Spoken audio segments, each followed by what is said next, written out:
नमस्कार दोस्तों, bank Nifty weekly analysis video में आपका स्वागत है। एक बार इवेंट डे अपना नजदीक है। 4 जून को इलेक्शन का रिजल्ट आने वाला है और एग्जिट पोल जो है वो आ चुके हैं ऑलरेडी। और एनडीए को जैसा आप देख रहे हैं कि एक क्लियर मेजोरिटी सभी एग्जिट पोल्स में दिखाई गई है। सो एक इवेंट के नियर बाई आप मार्केट को कैसे ट्रेड करो, क्या स्ट्रेटजी रहनी चाहिए, वो सब हम डिस्कस करेंगे। एक बार वीकली टाइम फ्रेम पे पहले डिस्कस करते हैं, देन डेली टाइम फ्रेम पे देखेंगे कि एज ए ट्रेडर आपको क्या करना चाहिए, किसी इवेंट पे क्या कोई स्पेशल आपकी स्ट्रेटजी रहनी चाहिए और किस तरह से मार्केट रिएक्ट कर सकता है, वो सब चीजें डिस्कस करते हैं। चलिए एक बार चार्ट पे देखिए। ये वीकली टाइम फ्रेम पे आप बैंक निफ्टी को एक बार, सिर्फ आप कोई इवेंट वगैरह कुछ भी ध्यान में ना रखो, सिर्फ और सिर्फ चार्ट देखो, क्योंकि बार बार मैं बताता हूँ चार्ट जो है वही एक ट्रेडर का माई बाप होता है। आप लास्ट वीक भी हमने ये चीज डिस्कस की थी कि चार्ट का स्ट्रक्चर क्या बन रहा है। इस वीक भी हम सेम पैटर्न पे चीजें डिस्कस करेंगे। देखिए, यहां पे आप देख पा रहे होगे कि बैंक निफ्टी जो है एक कपर हैंडल टाइप पैटर्न बना के चल रहा है। ये है वीकली टाइम फ्रेम में। ये इसका, ये कप था, ये इसका एक छोटा सा हैंडल बना। ये है आपका वीकली टाइम फ्रेम। अब इसमें आपको दिखाई दे रहा है कि वीकली टाइम फ्रेम में बैंक निफ्टी ने 3-4 बार ट्राई किया, जो 48,600 जो ये रेजिस्टेंस जोन, जो सप्लाई जोन बन के चल रहा था, इसको ब्रेक करने का 3-4 बार ट्राई कर चुका है ऑलरेडी। और ये अच्छे से ब्रेक नहीं हुआ था। इस बार बैंक निफ्टी ने जो लास्ट वीक था इसमें इसने ब्रेकआउट दे दिया था। ब्रेकआउट दिया, अब हमें क्या चाहिए था, एक अच्छी इसकी कंफर्मेशन कैंडल और चाहिए थी। और कंफर्मेशन कैंडल के बाद अगर बैंक निफ्टी थोड़ा यहाँ पे अपने को एंट्री देता है, एंट्री देके वापस चलता है, तो एक अच्छा खासा जो अप मूव, उसका टारगेट देखिए। ये है सिर्फ और सिर्फ टेक्निकल चीजें मैं आपको बता रहा हूँ।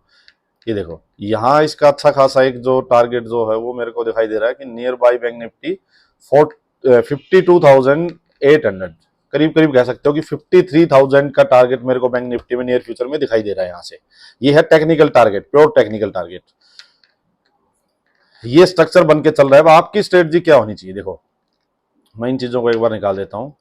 अब आपकी स्ट्रेटजी क्या होनी चाहिए, इस वीक की जो ये कैंडल जो क्लोजिंग हुई है, ये आप देख पा रहे हैं कि बिल्कुल टॉप पे जाके बैंक निफ्टी ने यहां से ये 47,000 का लो लगाया था।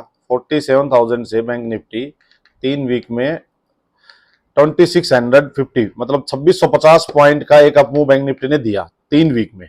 और जो क्लोजिंग हुई अभी वो हुई है नियर बाई आपकी 48,900। तो आप कह सकते हो कि 2000 पॉइंट्स बैंक निफ्टी नीचे से जा चुका है 3rd वीक में, और बिल्कुल अपने जो प्रीवियस जो हाई था उसके आसपास जाके बैंक निफ्टी ने थोड़ा नीचे क्लोज किया हुआ है। अभी अगर आप कोई भी इवेंट माइंड में ना रखो कि इवेंट है या कोई इलेक्शन रिजल्ट है, किसकी सरकार जा रही है, वो चीजें आप भूल जाओ एक बार। आप सिंपल ये देखो कि इस टाइप की ये कैंडल्स बन रही हैं, तो आपका रिएक्शन क्या होना चाहिए। आपके लिए इंपॉर्टेंट क्या है अब, कि मार्केट है वो अपने एक नए हाई बनाने के लिए रेडी है, बिल्कुल टॉप पे मार्केट खड़ी हुई है। वहां पे जाके आप ब्लाइंडली सिर्फ ये माइंड में रख के कि इलेक्शन का रिजल्ट आ गया या फिर ये सरकार जो है वही कि बीजेपी की सरकार बन रही है, तो मार्केट शायद वन साइडेड जाएगा। ये गलती करके कभी भी एक ट्रेडर को मार्केट में एंट्री नहीं लेनी चाहिए। आपको अपना जो चार्ट है उसी के अकॉर्डिंग अपनी एंट्री बनाओ। अब देखो, जो ये जो टॉप पे जाके कैंडल बनी है, इसको हम क्या बोलते हैं, न्यूट्रल कैंडल बोलते हैं। न्यूट्रल कैंडल जो बनी है, इसका मतलब क्या हुआ कि जो बायर्स यहाँ 47,000 इस बॉटम से जो एग्रेसिव थे, वो अब इतना एग्रेसिव यहाँ टॉप पे जाके नहीं बचे हैं। यहाँ पे जाके लोगों ने अपने प्रॉफिट्स बुक कर लिए होंगे। अब सेलर्स भी वापस आ चुके होंगे। जैसे मार्केट अपने प्रीवियस जो हाई है वहां पे जाएगा, तो सेलर्स ऑब्वियसली वहां पे सेलर्स आएंगे ही आएंगे। तो यहाँ पे क्या है कि ना तो हम कह सकते हैं कि बायर्स की मार्केट अब ये, ना सेलर्स की मार्केट है, ये क्लियर है। सेलिंग की भी अच्छा ऐसा नहीं है कि कोई सेलर्स की मार्केट बन चुकी है। ये मार्केट जो है वो यहाँ कंफ्यूज है। अब मार्केट यहाँ से देख रही है, क्योंकि इवेंट डे नजदीक था, तो मार्केट में क्या था कि इन्वेस्टर्स ट्रेडर्स जो है वो वेट कर रहे हैं कि मार्केट में कि क्या रिजल्ट आएगा, उसी अकॉर्डिंग मार्केट की डायरेक्शन तय हो जाएगी। अब अपने को इस कैंडल का हाई और लो, इसका हाई जो है वो है 49,000 अराउंड अराउंड 670, 49,700। इसका हाई और इसका लो ये बहुत इंपॉर्टेंट हो चुके हैं। नीचे है 48,300। ये एक इंपॉर्टेंट लेवल है अपना।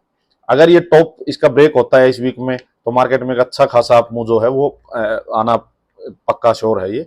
और अगर इसका लो ब्रेक होता है मार्केट में, तो ये एक वीकनेस होगी कि मार्केट जो है वो बायर्स के कंट्रोल से बाहर जाके, और कहीं ना कहीं मार्केट में उतनी स्ट्रेंथ बायर्स की बची नहीं है। अगर ऐसे कोई इवेंट के बाद भी मार्केट इसका लो ब्रेक करती है, तो फिर मार्केट में क्या है कि जो बाइंग का जो सिनेरियो जो बन रहा था वो शायद अब नहीं रहा है, और मार्केट सेलर्स के कंट्रोल में है।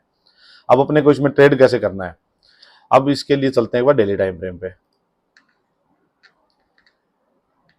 देखो डेली टाइम फ्रेम पे क्या स्ट्रक्चर बन रहा है। पहले तो जो हम चीजें देखते हैं कि मार्केट में डाउ थ्योरी जो है वो इंटैक्ट है। देखिए, आपको बिल्कुल क्लियर कट इसमें लो हायर लोज बनते हुए दिखाई दे रहे हैं कि मार्केट अपने प्रीवियस जितने भी लो थे उनको सबको रेस्पेक्ट करती हुई चल रही है। ये लो बना था लेटेस्ट, इसके बाद मार्केट ने थोड़ा रिट्रेस किया, एक और हायर लो बना दिया। अब हमने यही डिस्कस किया था कि टॉप पे जो ये जो 2 दिन की कैंडल जो बनी है ये 49,000, इसके अब वो एक दिन मार्केट क्लोज करना जरूरी है। और नीचे में जो है ये 48,300, ये देखिए, क्योंकि ये नीचे पूरा डिमांड जोन था, यहाँ कंसोलिडेट होके ही अब ब्रेकआउट हुआ था। तो बिल्कुल अच्छा स्ट्रक्चर मार्केट ने बना के दिया, ये अपसाइड गया, नीचे रिट्रेस किया। अब यहाँ कंसोलिडेशन जरूरी थी, हम डिस्कस भी करते हैं हर दिन कि यहाँ कंसोलिडेशन जरूरी है। कंसोलिडेशन के बाद अगर इस कंसोलिडेशन का अपसाइड ब्रेक हुआ तो मार्केट में बायर्स जो हो एग्रेसिवली ट्रेड करना स्टार्ट कर देंगे। यहाँ पे अभी पोजीशंस जो हैं इस बीच में, यहाँ पे यहाँ थोड़ी थोड़ी पोजीशन बनती रहेंगी इस बीच में, नीचे 48,300, अब वो 49,000, इसके बीच में पोजीशन बनती रहेंगी थोड़ी थोड़ी। और जिस दिन इसका ब्रेकआउट होगा उस दिन एग्रेसिव बाइंग बड़े प्लेयर्स भी इसमें एंट्री अपनी बना के बैठ जाएंगे। सो 49,000 के वो आप सोचिए कि कल मार्केट हो सकता है कि सीधा गैप अप हो जाए। तो एज ए ट्रेडर आपको क्या करना है, आपको ये माइंड में नहीं रखना कि गैप अप हो जाएगी तो शायद मार्केट तो वन साइडेड ही 2-4 हजार पॉइंट चली जाएगी और हमें तो बस कहीं भी मिल जाए वहीं पे सिर्फ बाई करके बैठना है, उसमें आप अपना लॉस करवा बैठोगे। तो ट्रेडर को करना क्या है कि कोई इवेंट को आप भूल जाना। अगर बहुत बड़ा गैप अप मान लीजिए यहाँ कहीं 49,600 ये इस वाले जो रेजिस्टेंस जोन इसके पास में हो जाए तो already market 500-600 point up side जा चुकी होगी, तो करने को बाइंग साइड में कुछ बचेगा नहीं। देन दो सिनेरियो बनेंगे, या तो मार्केट क्या करेगी, इस रेजिस्टेंस को थोड़ी देर होल्ड करेगी। इवेंट डे में क्या होता है, मार्केट ज्यादा देर होल्ड नहीं करती, ये आपको मैं बता देता हूँ। कुछ एक चेंजेस इवेंट डे में क्या होते हैं कि मार्केट बहुत ज्यादा देर तक होल्ड नहीं करती। उसमें क्या होता है कि कोई सेलर्स होता ही नहीं मार्केट में, ऐसे इवेंट पे कोई सेलर्स नहीं होगा। तो मार्केट क्या करेगी, हो सकता है 1-2 कैंडल यहाँ पे रुके रेजिस्टेंस के पास, उसका ब्रेक करके और फिर वापस इस रेजिस्टेंस को ब्रेक कर दे और अपसाइड का ही मूव मार्केट कंटिन्यू रखे। तो ऐसे में क्या कर सकते हैं कि नियर बाई रेजिस्टेंस अगर मार्केट 1-2 कैंडल जैसे रुकती है, रुक के इसका ब्रेकआउट देती है, तो आप क्वांटिटी कम रख के, थोड़ा रिस्की ट्रेड हो जाएगा ये, थोड़ा क्वांटिटी कम रख के अपना ट्रेड ले सकते हो, ये एक हो सकता है। बट बिल्कुल ब्लाइंडली कि सीधा गैप अप हुई और ग्रीन कैंडल दिखी और आप उसी में एंट्री मार जाओगे, वो मत करना। मार्केट को थोड़ा तो नियर बाई रेजिस्टेंस पे रुकने देना, क्योंकि कुछ लोग तो ऐसे भी होंगे जो कि शॉर्ट टर्म व्यू होगा या फिर बस ठीक है कोई भी रेजिस्टेंस आया वहां अपनी पोजीशन से एग्जिट कर देंगे।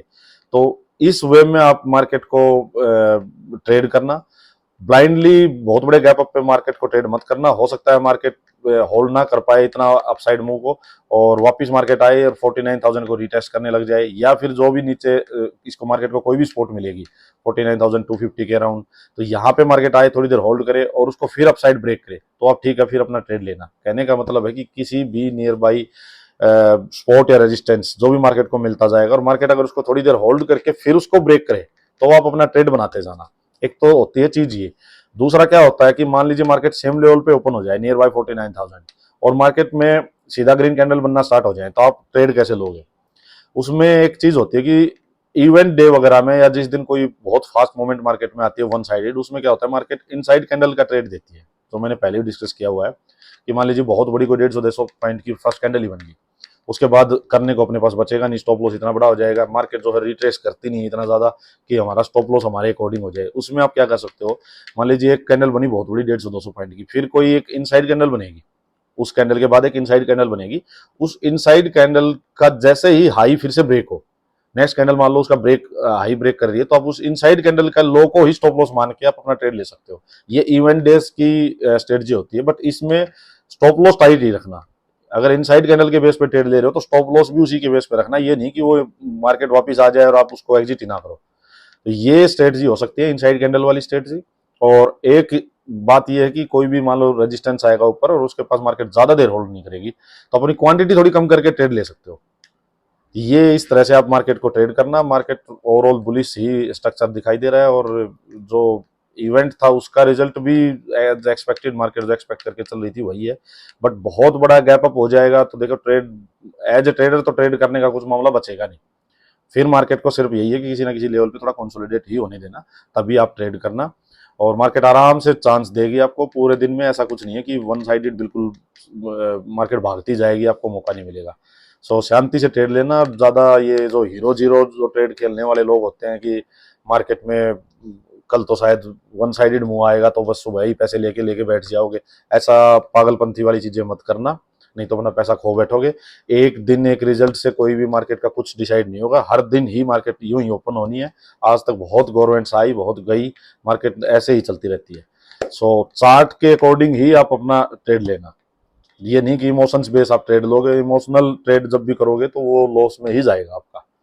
सो चलिए आज के लिए इतना ही, और बाकी एक दो दिन हो सके तो अभी कल और परसों ट्रेडिंग अवॉइड करो तो बेस्ट है, अगर अवॉइड ना करो तो कम क्वांटिटी के साथ स्टिक स्टॉप लॉस के साथ ट्रेडिंग करना, क्योंकि आप यही सपोज करके चलो कि रिजल्ट कुछ और आ जाए, एग्जिट पोल कुछ बता रहे हैं, रिजल्ट कुछ और आ जाए, तो आपकी क्या पता आप पोजीशंस लिए बैठे हुए हो और कोई पोजिशनल ट्रेड ले जाओ, डायरेक्शनल ट्रेड लेके बैठ जाओ, कैरी फॉरवर्ड करके बैठ जाओ और रिजल्ट कुछ और आ जाए, तो पता नहीं कितना बड़ा लॉस हो जाएगा। सो इसलिए अभी पोजिशनल ट्रेड में लेके मत बैठना, डायरेक्शनल मूव के लिए बहुत लंबा मत जाना, तो अपने प्रॉफिट बुक करते रहना और अपना आराम से 4 के बाद देखना मार्केट को। कुछ नहीं होता, मार्केट चाहे कहीं भी 1-2 हज़ार पॉइंट चली भी जाएगी तो फिर चांस मिल जाएगा।